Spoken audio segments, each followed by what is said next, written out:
इस बार श्री किशोरी जी का राधाष्टमी उत्सव, राधा जन्माष्टमी उत्सव मनाएंगे। बंधुओं, शास्त्रों में बड़ी महिमा है किशोरी जी के। पद्म पुराण में तो इतनी सुंदर व्याख्या है किशोरी जी के जन्मोत्सव की।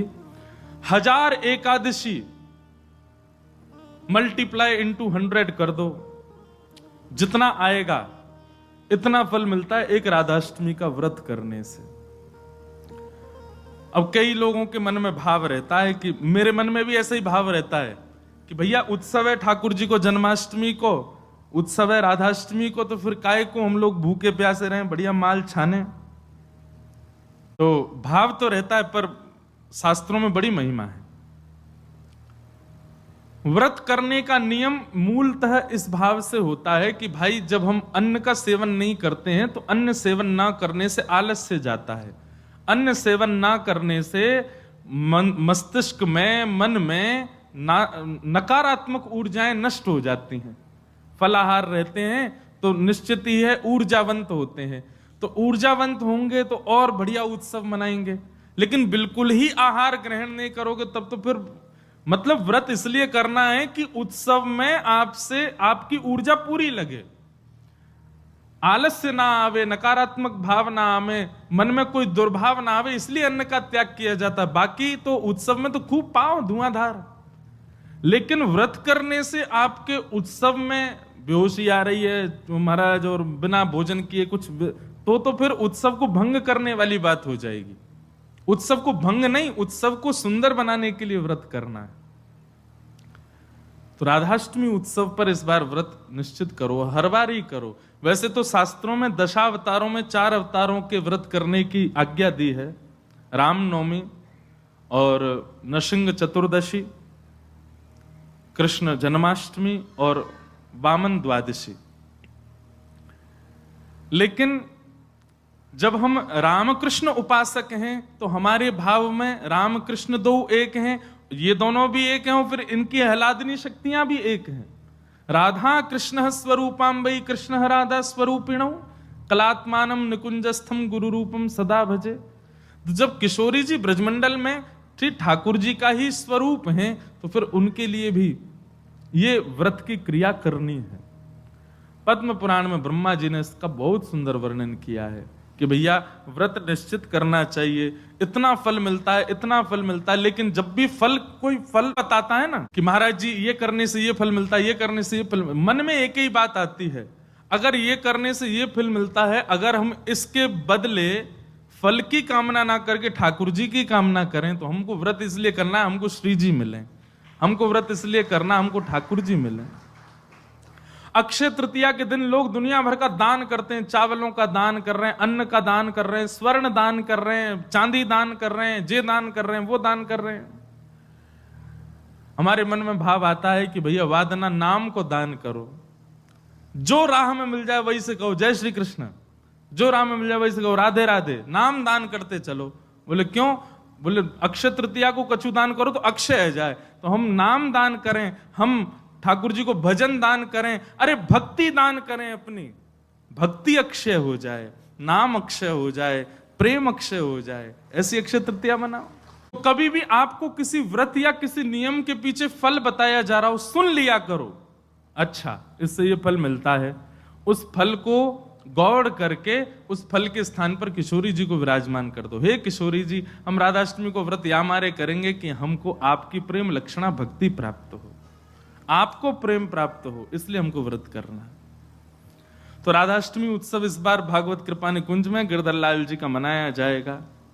सुबह 9 बजे से क्रम रहेगा, 8 बजे द्वार खुल जाएंगे, आके बैठ जाना। 9 बजे फिर अभिषेक होगा, टीवी हम लगवा देंगे 2-4 ताकि लाल जी दिखें आप सबको, और फिर उसके बाद बधाई गायन उत्सव आदि चलेगा। 10-11 बजे तक का क्रम रहेगा, ज्यादा लंबा नहीं, छोटा ही क्रम रहेगा। और क्योंकि व्रत रहेगा तो केवल पंचामृत मिलेगा पीवे को, खावे को कछु ना देंगे हम।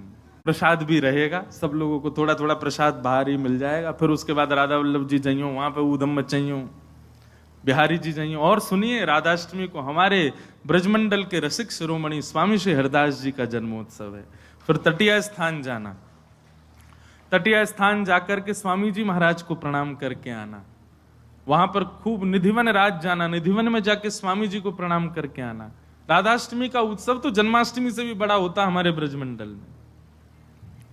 तो ऐसे राधाष्टमी का भाव। अब कई लोग पूछ रहे हैं कैसे क्रम होना चाहिए, तो देखो ठाकुर जी का जन्मोत्सव मनाया जाता रात्रि 12 बजे, पर किशोरी जी जो हैं ये उदिया भाव से प्रकट हुई। मतलब सूर्य उदय, जैसे ही सूर्य की प्रथम किरण पड़ी है पृथ्वी पर, बस हल्के हल्के सूर्य उदय हुआ, तभी किशोरी जी का प्रादुर्भाव हुआ। तो एक प्रकार से सुन लो, ताली बाद में बजा ले। सुबह 4:30 बजे, 4-4:30 बजे आप सबको, अगर घर में किशोरी जी विराज रही हैं स्वच्छंद भाव से, तो किशोरी जी को अभिषेक करना। वैसे हम तो दोनों उनको ही कर दें। जन्माष्टमी पे भी युगल सरकार, घर के ठाकुर जी जो हैं युगल राधा कृष्ण, उनको करें, और राधाष्टमी पर भी दोनों उनको ही करें। अगर घर में केवल लड्डू गोपाल विराज रहे हैं, केवल ठाकुर जी मुरली मनोहर लाल जी विराज रहे हैं, त्रिभंगलली ठाकुर जी, तो भी उनको अभिषेक करो। उन्हीं को ही श्री जी स्वरूपा मान करके उनको अभिषेक करो। वैसे तो नियम ऐसा है कि जन्माष्टमी और राधाष्टमी को रात्रि भर जागरण करो, रात भर उत्सव करो, रात भर नाचो गाओ, आनंद करो, किशोरी जी को प्रादुर्भाव होगा। और किशोरी जी वास्तव में शयनावस्था में हो, कमल के पुष्प ले आओ और सुंदर सुंदर कमल के पुष्पन के बीच में किशोरी जी के श्री विग्रह को विराजमान रखो, वही में ही पौढ़ाओ। क्योंकि ऐसा भाव शास्त्र में है कि कमल के मध्य से ही किशोरी जी प्रकट भई। तो कमल मध्य में किशोरी जी को विराजमान करो। घर पे ठाकुर जी हैं तो ठाकुर जी को विराजमान रखो। और प्रातः काल 4 बजे है तो महाराज शंखनाद करो, बधाई गायन करो, सुंदर घंटे घड़ियाल नगाड़े आदि बजाओ। वाक्य बाद में दीप प्रज्वलन करके किशोरी जी को प्रादुर्भाव करो। फिर वाक्य बाद पंचामृत अभिषेक करो। पंचामृत अभिषेक करवे के बाद में सुंदर किशोरी जी को श्रृंगार करो। श्रृंगार करवे के बाद भोग धराओ। भोग धरा करके फिर किशोरी जी की आरती करो। आरती करने के पश्चात फिर खूब नाचो, इतने नाचो हम तो अभी जयपुर में एक बात कह के आए, उत्सव तब तक मत मानो कि नाचते नाचते उत्सव करते करते डॉक्टर के पास नहीं जाना पड़ जाए। अगर आपको दवाई नहीं लेनी पड़ी तो समझो उत्सव मनाया ही नहीं आपने। शादी ब्याह होता है घर में, तो लड़की का जो भाई होता है या लड़की के पिताजी, लड़की के मामा, लड़की पक्ष के, लड़का वाले तो ऊधम करें, लड़की वाले इनकी कमर कसे, उनके जेब में 2-4 दवाई पड़ी रहती है, सिर दर्द की, पेट दर्द की। क्यों, हमारी तो बड़ी 3 बहनें, तो उनको पता है, एक दवाई रखी रहेगी। क्यों, सिर दर्द हो रहा है, सो नहीं पा रहे हैं। तो तभी ब्याह माना जाता है जब पिता और भाई ये बिल्कुल श्रमित हो जाएं, तब लगता है हाँ ब्याह हुआ। श्रमित ही नहीं हुए तो क्या बात का ब्याह। ऐसे ही उत्सव में महाराज एक आनंद की बात करें, ये नहीं जबरदस्ती कि महाराज दवाई लेनी ही पड़ जाए। जब तक इतने श्रमित नहीं हो जाओ, इतने नहीं थक जाओ कि महाराज अब कुछ नहीं हो सकता हमसे, पस्त नहीं हो जाओ, तब तक नाचते ही रहो किशोरी जी के आगे, ठाकुर जी के आगे। खूब बढ़िया उत्सव करियो, खूब नाचियो, और फिर व्रत रखो पूरे दिन। किशोरी जी को खूब बढ़िया व्यंजन पवाओ, और पवा करके वो कोई को वितरण करो, कोई अपने काजे थोड़ा रख लो, दूसरे दिन जब नौमी लगे सोवा को पाओ प्रसाद रूप में, पर वह दिन व्रत रखो। और भैया नहीं रुको जाए तो पालियो, चकाचक पाओ। बोले हमारी श्री जी को उत्सव है, हम तो पाएंगे तो पाओ, कोई दोष भी नहीं। व्रत ना करने से पाप नहीं लगता है, पर व्रत करने से पुण्य बहुत होता है हमको, लेकिन पुण्य की नहीं, हमको किशोरी जी की कामना। तो इस प्रकार। और फिर एक नियम सुनो, या तो संभावना बने तो सहस्त्र कमल, 1000 कमल, और 1000 कमल की भावना नहीं बने तो 1000 कोई भी पुष्प, लेकिन सुगंधित होने चाहिए, बिना सुगंध वाले नहीं। मोगरा के हो जाएं, हार श्रृंगार के हो जाएं, गुलाब के हो जाएं, और यदि व्यवस्था बन जाए तो कमल 1000 हो जाएं। किशोरी जी के अभिषेक के बाद, आरती करने के बाद, सब आरती आदि पूजन किशोरी जी को भोग लगाने के बाद, फिर उसके बाद 1000 कमल से श्री चरणों की अर्चना करो। अब अर्चना में तो कई लोग ऐसा भाव रखेंगे कि राधा सहस्त्र नाम गाओ, राधा सहस्त्र नाम से 1000 कमल चढ़ाओ, पर हमारी भावना ऐसी गोपाल सहस्त्र नाम से चढ़ाओ। गोपाल जी के नाम से एक एक कमल ठाकुर जी, क्योंकि भैया धन धन राधिका के चरण, परमानंद दास जी का पद है, और उसी पद में कहते हैं श्याम जिनकी शरण। अरे कथा तो यहां तक आती है कि किशोरी जी के सदा चरणन में ठाकुर जी रहे। कैसे अद्भुत चरण है हमारी श्री जी के। सुभग शीतल अति ही कोमल कमल के से वरण, धन धन राधिका के चरण। सब लोग इधर देखो, भाव से सुनो। नख चंद्रिका अनूप राजत विविध शोभा वरण।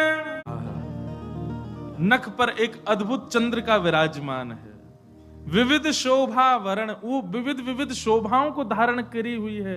किसी को किसी रूप में दिखती है, किसी को किसी रूप में दिखती है। नंद सुत मन मोदकारी।